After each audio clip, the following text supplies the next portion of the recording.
थोड़ा सा नोएडा का हाल मैं अपने सहयोगी विमल कौशिक के जुबानी में जान लूं। विमल थोड़ा सा समझाइएगा कि नोएडा का हाल, ये गड्ढे, सड़कों, स्ट्रीट लाइट्स जहां जो रात भर अंधेरे में रहती है, कोई रोशनी उनसे आती नहीं है, कोई जिस तरह से जो कंस्ट्रक्शंस वहां पर हो रहे हैं, नोएडा अथॉरिटी की कितनी नजर उन पर रहती है कि इस मामले में ये मामला जो है वो नजरअंदाज रह गया, इस पर किसी की निगाह ही नहीं गई। थोड़ा सा दिखाइए, जरा रूबरू कराइए वहां की स्थिति से।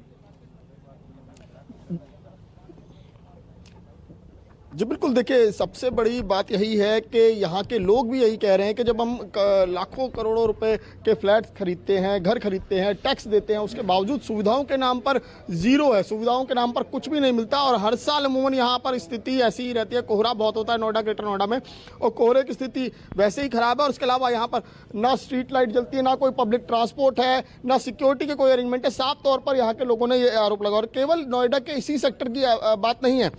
अगर मैं सेक्टर की तस्वीरें दिखाऊं, देखिए आप खुद देखिए, अगर ये रोड देखते हैं जिस रोड से युवराज की गाड़ी आ रही थी, और वो सीधा सड़कें तो अच्छी बनी हुई है यहाँ पर, लेकिन उसको राइट टर्न जैसे करना था। यहाँ पर पूरा खुला इलाका, और कोहरा अगर हो जाए तो किसी को कुछ नहीं पता, और वो भी विजिबिलिटी जीरो विजिबिलिटी में कैसे पता चलेगा कि राइट में रास्ता है या नहीं है?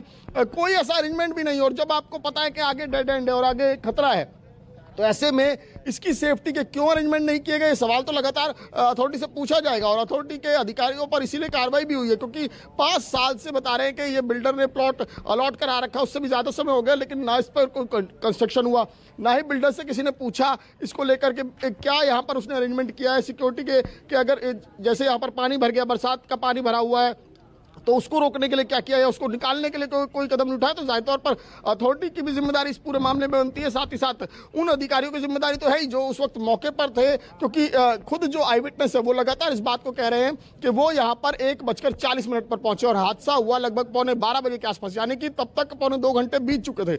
और तब तक यहाँ पर तमाम चीजें थी। खुद फायर डिपार्टमेंट का मानना है, खुद पुलिस का मानना है कि 12:06 पर उनको पीसीआर कॉल के जरिए सूचना मिल चुकी थी, और 12:20 पर यहाँ पर तमाम गाड़ियां और तमाम जो लोग हैं वो पहुंच चुके थे। उसके बावजूद अगर 1.5 घंटे तक कोई भी कुछ नहीं कर पाया तो जाहिर तौर पर सवाल तो खड़े होंगे ही, क्योंकि खुद एक्सपर्ट्स भी बता रहे हैं कि इनको प्रॉपर ट्रेनिंग मिलती है, इसी तरह की सिचुएशन से निपटने के लिए ट्रेनिंग मिलती है, कि कोई नॉर्मल सिचुएशन नहीं है। कोई नॉर्मल सिचुएशन तो कोई भी चला जाता है। जब एक शख्स, एक पब्लिक का आदमी, एक राहगीर हिम्मत कर सकता है, वो खुद आकर 1:30 बजे 1:45 बजे जब यहाँ पर पहुंचता है, वो खुद कहता है कि मैं जाऊंगा, तो उसको भी पहले स्टार्टिंग में रोका जाता है कि आगे रिस्क है। तो आप खुद सोचिए, जब एक राहगीर को जो खुद जाने को तैयार है उसको भी रोका जा रहा है, तो कितनी उन लोगों ने हिम्मत की होगी। और वहां से जो फुटेज सामने आई है, जो वीडियो सामने है, उसमें साफ तौर पर नजर आ रहा है वो लड़का जो है युवराज लगातार अपने मोबाइल की टॉर्च जलाकर, लगातार रोशनी दिखाकर बता रहा है, और लगातार गुहार लगा रहा है। उसके पिता भी यहीं पर उस वक्त इसी जगह पर खड़े हुए थे, क्योंकि यहाँ से कुछ ही दूरी पर उनका घर। और घटना के बाद उनको सबसे पहले जब सूचना मिली थी तो वो यहाँ पर पहुंचे, और लगातार